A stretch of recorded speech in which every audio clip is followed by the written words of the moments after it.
هێرشە ئاسمانیەکەی تورکیا بۆ سەر شنگال پرسیاری ئەوەی وروژاند کە ئایا کۆنتڕۆڵی ئاسمانی عێراق بەدەست چه وڵاتێکەوەیە. عێراق خاوەنی سەروەری خاک و ئاسمانی خۆیەتی، بۆچی هەڵوێستی بەغدا و کۆمەڵگەی نێودەوڵەتی تەنیا لە ئیدانەکردن تێپەڕی نەکردووە.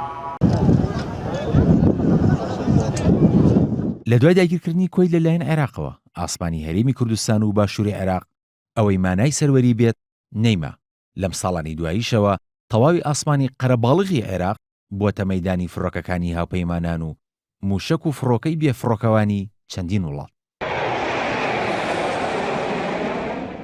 سەروەری ئاسمانی مافێکی دان پێدانراوی هەر وڵاتێکە کە خاوەنی سەروەریە لە ڕێخستنی بەکارهێنانی بواری ئاسمانی لە زەوی و دەریای سنووری نێودەوڵەتی خۆی. بواری ئاسمانی یەکێکە لە کۆڵەکەکانی بوونی سەروەری دەوڵەتێک و پێشێلکردنیشی بەپێی یاسا نێودەوڵەتیەکان بەکارێکی دوژمنکارانە هەژمار دەکرێت.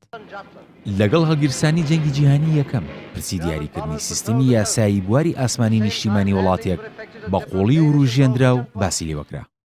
گۆڕانکاری سیاسیەکان لە سیستمی نێودەوڵەتی داوای کردووە پرسیاری چارەنووسی سەروەری نیشتیمانی بوروژێندرێت کە بنەماکانی بیردۆزەی دەوڵەتی لە ڕووی سیاسی و یاساییەوە لەسەر بنیاد دەنرێت و مەرجێکی بنەڕەتیشە بۆ پێکهێنانی هەر دەوڵەتی.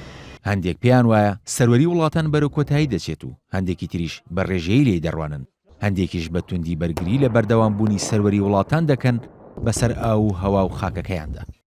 لە ئێسادا سەروەری ئاسمان و خاکی عێراق تەنیا بۆتە دەستەواژەیەک و لەلایەن وڵاتان و سەرکردە سیاسیەکانی عێراق و میدیاکانەوە بەکاردەهێنرێت.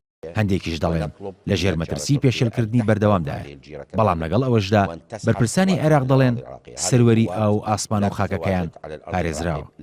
تورکیا بە بەردەوامکردنی شنگال و سووریا داوایەکی واشنگتۆنی پشتگوێ خست و سەروەری دوو دەوڵەتی پێشێل کرد کە بەهۆی شەڕی تیرۆر و ڕوبەڕووبوونەوەی گروپە چەکداریەکانەوە توانایان لاواز بووە و ناتوانن پارێزگاری لە سنوورەکانیان بکەن. کاروان شێخ موحسین NRT